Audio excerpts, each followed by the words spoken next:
বিভিন্ন সমস্যাই ঘেৰি থকা চাহ জনগোষ্ঠীয়ে সমৰ্থন জনাবনে কেশৱ মহন্ত নাইবা বিজেপিক পকেটত কিবা এটা গুজি দিলেই ৰাইজে ভোট নিদিয়ে জনপ্ৰতিনিধি পূৰ্বতকৈ ৰাইজ সজাগ আৰু সচেতন হৈছে। শ্ৰমিক ৰাইজ আগৰ দিনৰ নিচিনা হৈ থকা নাই যে বাগিচাই সন্ধিয়া ৰাতি গৈ পেলাই কিবা এটা দি দিব, পকেটত ভৰাই দিব, তেওঁলোকে সেইমতেই ভোটদান কৰিব। কিন্তু আজিৰ দিনটো সলনি হৈছে, ৰাইজ এতিয়া সজাগ হৈছে আৰু আমিও দলে বলে লাগিছো যাতে আমাৰ ৰাইজ সজাগ হৈ পেলাই বিবেকমান ভোট দি পেলাই সঠিক প্ৰাৰ্থীক জয়যুক্ত কৰে। কলিয়াবৰত উন্নয়নৰ মুখ নেদেখিলে চাহ জনগোষ্ঠী অঞ্চলৰ ৰাইজে শোষিত বঞ্চনাৰ বলি হৈ সদায় অৱহেলাৰ মুখেই দেখি আহিছে তেওঁলোকে। এইবাৰ বিবেক ভোট প্ৰদান কৰিব চাহ বাগিচাৰ ভোটাৰে। কলিয়াবৰৰ মিছা হাইস্কুলৰ পৰা কেলিডেন চাহ বাগিচাৰ কলঘৰৰ ওচৰলৈকে আজিও পথৰ উন্নয়ন সাধন নহ'ল। অতি দুৰৱস্থাৰে এই পথছোৱাৰে ছাত্ৰ ছাত্ৰীৰ লগতে জনসাধাৰণে দুৰ্ভোগ ভুগি যাতায়াত কৰিবলগীয়া হোৱা বিষয়টোত দুখ প্ৰকাশ কৰিছে চাহ জনজাতি ছাত্ৰ সন্থাই। উন্নয়ন আৰু বিকাশৰ ফুলজাৰি কোবোৱা চৰকাৰখনৰ লগতে মন্ত্ৰী তথা বিধায়ক কেশৱ মহন্তৰ তিনি পৰ উন্নয়নৰ ফোপোলাস্বৰূপ পোহৰলৈ আহিছে। চাওক এই পথৰ দুৰৱস্থা। বছৰ বছৰ ধৰি এনেকৈয়ে অৱহেলিত হৈ আহিছে সুদীৰ্ঘ পথছোৱা। ভৰ বাৰিষা বোকা খচকি অতি বিপদসংকুলভাৱে ছাত্ৰ ছাত্ৰী আহিবলগীয়া হয় বিদ্যালয়লৈ। ইয়াৰ উপৰি আজিৰ দিনতো নলাৰ পানী খাই জীৱন অতিবাহিত কৰিবলগীয়া হৈছে চাহ শ্ৰমিকে। ইপিনে সামাজিক মাধ্যমত চৰ্চা চলি থকা নগাঁও জিলাৰ 44খন বাগানৰ চাহ শ্ৰমিকসকলে কলিয়াবৰত কেশৱ মহন্তক মুকলিকৈ সমৰ্থন আগবঢ়োৱা বিষয়টোৰ ওপৰত বিপৰীত মন্তব্যহে দাঙি ধৰে অসম চাহ জনজাতি ছাত্ৰ সন্থাৰ বিষয়ববীয়াসকলে। দীৰ্ঘদিনীয়া প্ৰতাৰণা প্ৰবঞ্চনাৰ বলি হৈ অহা চাহ শ্ৰমিকসকলে এইবাৰ আৰু প্ৰতিশ্ৰুতিত ভুল নাযায়। অতদিনে ভোট বেংক হিচাপেহে মন্ত্ৰী কেশৱ মহন্তই ব্যৱহাৰ কৰি আহিছিল চাহ শ্ৰমিকসকলক। এইবাৰ মিছা প্ৰলোভনত ভুল নাযায় চাহ শ্ৰমিকসকল। চাহ শ্ৰমিকসকলৰ মাটিৰ পট্টা, দৈনিক মজুৰি 551 টকালৈ বৃদ্ধিকে ধৰি চাহ শ্ৰমিকৰ বিভিন্ন ধৰণৰ সমস্যাৰ সমাধানৰ বিষয়সমূহত চৰকাৰৰ ব্যৰ্থতাক ধিক্কাৰ প্ৰদান কৰি এইবাৰ বিবেক ভোটৰ জৰিয়তে চাহ শ্ৰমিকসকলে ব্যৱস্থা গ্ৰহণ কৰাৰ হুংকাৰ দিয়ে। গোটেই নগাঁও জিলাৰ চাহ জনজাতি ৰাইজক আমি এটা অৱগত কৰিব খোজো, আগন্তুক যিহেতু বিধানসভা নিৰ্বাচন আহিছে আৰু সেনেকুৱা নিৰ্বাচন প্ৰস্তুতিৰ সময়ত আমাৰ নগাঁও জিলাত কিমানখিনি উন্নতি বা কিমানখিনি ৰাস্তা পদূলি হওক বা বাগানৰ অঞ্চলবিলাক কিমানখিনি উন্নতিকৰণ হ'ল, স্কুল কলেজখিনি কিমানখিনি উন্নতিকৰণ হ'ল, সেইবিলাক গোটেইখিনি বিষয়বস্তুখিনি যেতিয়া আমি দেখি পালোঁ তেতিয়া আমি চৰম লজ্জিতই হ'লোঁ। কিয়নো আমি বিগত সময়ত নগাঁও জিলাত আমাৰ যি কলিয়াবৰ সমষ্টিত মন্ত্ৰী থকাৰ স্বত্তেও কিন্তু আমাৰ অঞ্চলবিলাক বাগান অঞ্চলবিলাক এতিয়াও কিন্তু বহু শোষিত পীড়িত। আমি সকলো সময়ত শোষিত পীড়িতই হৈ আছোঁ। কিয়নো আমি যিবিলাক 3% ৰিজাৰ্ভেশ্যন তাতো আমি শোষিত পীড়িত হ'লোঁ। আমাৰ যিবিলাক চাহ জনজাতি অধ্যুষিত অঞ্চলবিলাকত যিবিলাক উন্নতিকৰণ হ'ব লাগিছিলে বেলেগ জনগোষ্ঠীৰ তুলনাত, সেইখিনি কিন্তু আমাৰ চাহ জনগোষ্ঠী অঞ্চলবিলাকত নহ'ল। আজি আপুনি মিছাৰ পৰা কেলেডিং যোৱা ৰাস্তাটোৱে দেখি লওক বা অন্যান্য বাগিচাৰ অঞ্চলবিলাকৰ যিবিলাক ৰাস্তা পদূলি আপুনি দেখি পাব বিৰাট জৰ্জৰীয় অৱস্থা। মানে ভালকে যদি বৰষুণ দিয়ে মানুহ কিমান অহা যোৱাত অসুবিধাৰ সন্মুখীন হয়। আজি 25টা বছৰ যদি শাসন কালত থকাৰ পিছতো যদি সেইখিনি উন্নতিকৰণ কৰিব নোৱাৰা, সেইটো দুৰ্ভাগ্যজনক বিষয়। আৰু এতিয়া আকৌ নতুনকে ইলেকশ্যনৰ সময়ত যে নতুনকে আধাৰশিলা স্থাপন কৰা এইটো ৰাজনীতি আমি কিন্তু এটা দেখিবলৈ পাই কিন্তু বহুত শংকিত হৈছোঁ। কি ধৰণৰ এইটো টোপ সেইটো আমি কিন্তু দেখি পাই আমি বহুতে শংকিত হৈছোঁ। আৰু আমি মাননীয় মুখ্যমন্ত্ৰী ডাঙৰীয়াৰ নেতৃত্বত যিখিনি বেলেগ বেলেগ সমষ্টিত বেলেগ বেলেগ জিলাত যিখিনি উন্নতিকৰণ সবলীকৰণ হ'ল সেইখিনিৰ ক্ষেত্ৰত কিন্তু আমাৰ চাহ জনগোষ্ঠী অঞ্চল আমাৰ নগাঁও জিলাত কিন্তু সেইখিনি আমাৰ দেখা নাপালোঁ। এইটো বহুত দুৰ্ভাগ্যজনক বিষয়। আৰু আমাৰ মুখ্যমন্ত্ৰী ডাঙৰীয়াৰ নেতৃত্বত যিবিলাক আঁচনি আমি সঠিকভাৱে পাইছিলোঁ সেইখিনি কিন্তু সঠিকভাৱে যদি আমাৰ জনগোষ্ঠীৰ ওচৰত যদি পালে হয় তেতিয়াহ'লে হয়তো আমি আশা কৰিছিলোঁ যে আমাৰ জনগোষ্ঠীটো উন্নতিকৰণ হ'লে হয়। নাই স্থিতিটো চাওক, মুখ্যমন্ত্ৰী ডাঙৰীয়া যিহেতু স্পষ্টভাৱে ক'লে যে আমাৰ চাহ জনগোষ্ঠীৰ যি শ্ৰমিকৰ মজুৰিটো 30 টকাকে বঢ়োৱা হ'ব। আমি খুব ভাল আনন্দিত হৈছিলোঁ, কিন্তু আমাৰ যি দাবী আছিলে কিন্তু আমাৰ 30 টকা দাবী নহয়, আমাৰ কিন্তু 551 টকা। আমি শ্ৰমিক আমাৰ যি হাড়ে ভাঙা, আমি কোনো ৰকম গঢ়াত কিন্তু আমাৰ চাহ শ্ৰমিকৰ ভূমিকা অন্যতম।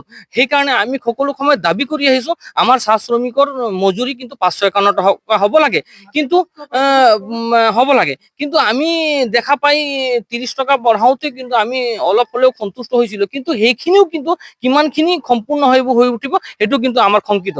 আৰু মাটিৰ পট্টা যিহেতু কৈছে, আপুনি মাটিৰ পট্টা যেনেকুৱা হিচাপত মাটিৰ পট্টাটো অলপ কিছু সংখ্যক মানুহক দিয়া হৈছে, কিন্তু আমি সেইটোতো অলপ শংকিত হৈছোঁ কি গোটেইখিনি মানুহে যাতে মাটিৰ পট্টাটো সঠিকভাৱে পাব নে নাই। আমি কিন্তু খুব ভাল মুখ্যমন্ত্ৰী মহোদয়ক আমি খুব শুভেচ্ছা জনাইছোঁ, যাতে কিমান ধুনীয়া এটা পদক্ষেপ লৈছে জনগোষ্ঠীৰ কল্যাণ খাতে, জনগোষ্ঠীক পাট্টাৰ যি দিয়াৰ ব্যৱস্থা কৰিছে। 200 বছৰ ইতিহাসত যি অন্ত পৰি যে পাট্টাৰ দিয়া ব্যৱস্থা, সেইটো আমি খুব আদৰি লৈছিলোঁ। কিন্তু আমাৰ এতিয়াও কিন্তু শংকিত হৈছে যে আমাৰ জনগোষ্ঠীৰ সকলোখিনি 100% মানুহে যে ভূমি পট্টাটো পাব নাই, সেইটোত কিন্তু আমি শংকিত হৈ আছোঁ। সেইকাৰণে আমি মাননীয় মুখ্যমন্ত্ৰী ডাঙৰীয়াক আহ্বান জনাম যে যদিহে বিজেপি চৰকাৰ যদি আকৌ পুনৰাবৃত্তি ঘটে, তে আমি মুখ্যমন্ত্ৰী মহোদয়ক অনুৰোধ জনাইছোঁ যাতে আমাৰ চাহ বাগিচা অঞ্চলবিলাকৰ আমাৰ চাহ শ্ৰমিকৰ ভূমি পাট্টাটো 100% যাতে সম্পূৰ্ণ কৰে। অহা 2026 চনত যিটো বিধানসভা নিৰ্বাচন হৈছে, যিটো কলিয়াবৰ সমষ্টিৰ যিহেতু নগাঁও জিলাৰ অসম চাহ মজদুৰ সংঘ সভাপতি বিন্দু গঞ্জৰ ডাঙৰীয়া সামাজিক মাধ্যমত এটা প্ৰচাৰ চলাইছে। তেখেতে ব্যক্তিগতভাৱে তেখেতৰ বিপুল ভোট হয়তো কেশৱ মহন্ত ডাঙৰীয়াক দিব পাৰে। তাৰ মতে এইটো নহয় যে নগাঁও শাখা অন্তৰ্গত থকা যিমান চাহ শ্ৰমিক আছে তেখেতসকলে কেশৱ মহন্তক ভোট দিব। আৰু যিহেতু আপোনালোকে দেখিছে ৰাস্তা পদূলি হওক, হাজিৰা বৃদ্ধি হওক, অসম চাহ জনজাতি ছাত্ৰ সন্থা যেতিয়া 1947 চনত যেতিয়া আৰ্টছা জন্মগ্ৰহণ হৈছে, তেতিয়াৰ পৰা আজি পৰ্যন্ত আমাৰ যিটো দৈনিক মজুৰি হওক, ভূমি পট্টা হওক, জনজাতিকৰণ হওক, এই বিভিন্ন দাবী লৈ আমি আন্দোলন কৰি আছোঁ আৰু ভৱিষ্যত দিনতো আন্দোলন কৰি থাকিব। কিন্তু আজি দেখা গৈছে মাননীয় মুখ্যমন্ত্ৰী ডক্টৰ হিমন্ত বিশ্ব শৰ্মা ডাঙৰীয়াই তেখেতে 30 টকাহে হাজিৰা বৃদ্ধি কৰিম বুলি 1 এপ্ৰিলৰ পৰা কৈছে, যিটো অতি দুখ লগা বিষয়। আমাৰ খাটি থকা শ্ৰমিক আই মাতৃসকলে আমাৰ আৰ্টছাৰ এটা আন্দোলন আছিলে 551 টকা হাজিৰা বৃদ্ধি কৰিবলৈ, কিন্তু দুৰ্ভাগ্যক্ৰমে আমাৰ আৰ্টছাৰ যিটো দাবী আছিলে সেই দাবীটো নকৰি 30 টকাহে মজুৰি বৃদ্ধি কৰাইছে, তাৰ প্ৰতি আমাৰ 26 চনত বিধানসভা নিৰ্বাচনত আমাৰ শ্ৰমিক ৰাইজে ইয়াৰ প্ৰতি উত্তৰ দিব। আৰু যিটো 44খন বাগানৰ কথাটো কেশৱ মহন্ত ডাঙৰীয়া হওক, বিন্দু গঞ্জু ডাঙৰীয়া কৈছে, এতিয়া চাওক 44খন বাগান নগাঁও জিলাতহে আছে। এতিয়া নগাঁও জিলাৰ অন্তৰ্গত সমষ্টি আছে, ব্ৰহ্মপুৰ সমষ্টি আছে, তাৰপাছত চামগুৰি সমষ্টি আছে, কলিয়াবৰ সমষ্টি আছে, এই নগাঁও সমষ্টি আছে। এইবিলাক যিবিলাক সমষ্টি আছে, সমষ্টিত 44খন বাগান পৰে। তো কলিয়াবৰত যিবিলাক বাগান আছে তেখেতসকল সেই যিবিলাক ব্ৰহ্মপুৰ সমষ্টি আছে বা চামগুৰি সমষ্টিৰ অন্তৰ্গত যিবিলাক ভোটাৰ্ছ আছে, আমাৰ শ্ৰমিক ৰাইজে, সেই শ্ৰমিক ৰাইজে আমাৰ কেশৱ মহন্ত ডাঙৰীয়াক কোনো কাৰণত ভোট নিদিয়ে। তেনেকে এইটো বিন্দু গঞ্জু এটা মিছলীয়া সভাপতি হয় আৰু তেখেতে যিমান বছৰ কাৰ্যকাল কৰিছে, তেখেতে শ্ৰমিক ৰাইজৰ ঠগ প্ৰবঞ্চনা কৰি গাদীটো দখল কৰি ৰাজনীতিৰ মুনাফাহে কৰিছে। আৰু কেশৱ মহন্ত ডাঙৰীয়াক কৈ দিছোঁ, আপুনি যিটো ঢোল বজাই এটিকুলি দুটিপাত 5,000 টকা দিলোঁ, অমুক দিলোঁ, তমুক দিলোঁ, এই 10টা বছৰ বা যেতিয়া মন্ত্ৰীৰ পৰা যেতিয়া পদ পালে, 4টা বছৰ কি কৰিলে? এতিয়াহে আপুনি সময় পালে নেকি? এইটো নিৰ্বাচনত যিটো এই ৰাজনীতি কৰিছে আমাৰ কলিয়াবৰবাসী ৰাইজে বুজি পাইছে। আৰু 26 চনৰ এইটো যিটো বিধানসভা নিৰ্বাচন হৈছে, আমাৰ শ্ৰমিক ৰাইজে ইয়াৰ প্ৰতি উত্তৰ দিব। আপুনি এইটো নাভাবিব যে এই ইলেকশ্যনৰ পূৰ্বে 2-1 দিনৰ আগত মই কিবা এটা ধৰাই দিম, এই 2-1টা পালি নেতা আপুনি পঢ়ি থকা যিটো 2-1টা পালি নেতা যে পঢ়ি থকাক আপুনি কিবা এটা ধৰাই দিলে তেখেতসকলে যে আপোনালোকক যে ভোট দিব, সেইটো নহয়। আমাৰ শ্ৰমিক ৰাইজে, আমাৰ জিলা সম্পাদক গুণজিৎ প্ৰধান ডাঙৰীয়া কোৱা মতে যে আমাৰ শ্ৰমিক ৰাইজে সজাগ হৈছে আৰু আমি গাঁৱে গাঁৱে বাগিচা আমাৰ 800 শ্ৰমিক ৰাইজক আমি সজাগতা কৰিম যে আপোনালোকৰ বিপুল ভোট আপুনি যাক উপযুক্ত বুলি ভাবে এই 26 চনত তাকহে ভোট দিব বুলি। আমি আৰ্টছাই কেতিয়াও ৰাজনৈতিক আমি সমৰ্থন নকৰোঁ, আজিও কৰা নাই, কিন্তু আমি নিজৰ যিহেতু বিপুল ভোট কাকবা দিবই লাগিব, আমাৰ শ্ৰমিক ৰাইজে যাক উপযুক্ত বুলি ভাবে তাক তেখেতক ভোট প্ৰদান কৰিব। আপোনালোকে বিভিন্ন মিডিয়াৰ যোগেদি আপোনালোকে গম পায় উন্নয়ন কেনেধৰণে হৈছে। এতিয়া আপোনালোকক যদি উদাহৰণ হিচাপে দিব বিচাৰো বা দেখাব বিচাৰো, আপোনালোকে নিজে চাব। এয়া চাওক, মিছা হাইস্কুলৰ সন্মুখত যোনটো পদূলি, যোনটো ৰাস্তা, এই ৰাস্তাৰ অৱস্থা চাই লওক। এনেকে বিভিন্ন ৰাস্তা, এতিয়া চাওক আপোনালোকে হাইৱেৰ লগত যোনটো ৰাস্তা লাগি আছে, সেই ৰাস্তাৰ যদি অৱস্থা এনেকে, ভিতৰ অঞ্চলৰ ৰাস্তাৰ কি অৱস্থা হ'ব পাৰে আপোনালোকে নিজে ভাবি লওক। এয়া উন্নয়নৰ কথা তেওঁলোকে ঢাক পিটি আছে উন্নয়ন হৈছে বুলি। উন্নয়নৰ কাম এইটো নেকি? এনেধৰণৰ পদ্ধতি নেকি? আপোনালোকে গম পাইছে অসম চৰকাৰে বা আমাৰ কলিয়াবৰ সমষ্টিৰ যি বিধায়ক বা মন্ত্ৰী, তেখেতৰ কাৰ্যকাল প্ৰায় 25 বছৰ হ'ল। এতিয়া আপোনালোকে গম পাইছে নগাঁও জিলাত মডেল স্কুল প্ৰায় 4খন হৈছে, কিন্তু এই মডেল স্কুলবিলাকত আজিৰ পৰ্যন্ত শিক্ষক নাই। ইমান দুৰ্ভাগ্যজনক। আৰু সেই মডেল স্কুলবিলাকত কোন ল'ৰা ছোৱালীবিলাকে পাঠদান লৈ আছে? চাহ বাগিচাৰ ল'ৰা ছোৱালীয়ে, চাহ জনগোষ্ঠীৰ ল'ৰা ছোৱালীবিলাকে পাঠদান লৈ আছে। তেওঁলোকৰ গুৰুত্বটো ক'ত আছে? তাত শিক্ষক নাই। যেনেধৰণৰ ছাত্ৰ ছাত্ৰীৰ অনুপাতে শিক্ষক নাই। আজিৰ এই ছাত্ৰ ছাত্ৰীৰ অনুপাতে শিক্ষক নথকাৰ কাৰণে আজি এই চাহ বাগিচা আদৰ্শ বিদ্যালয়বিলাকৰ ৰিজাল্ট একেবাৰে 0 হৈ আছে। পাছৰ যি পাৰ্চেণ্টেজ, এই পাৰ্চেণ্টেজ একেবাৰে 0লৈ আহি আছে। আমি বহুতবাৰ আমাৰ যি কলিয়াবৰ বিধায়ক তথা আমাৰ কেবিনেট মন্ত্ৰী কেশৱ মহন্ত ডাঙৰীয়াক আমি বহুতবাৰ কৈছিলো আমাৰ শিক্ষক নাই বুলি, কিন্তু তেওঁলোকে আজিলৈকে শিক্ষক নিযুক্ত কৰিব পৰা নাই।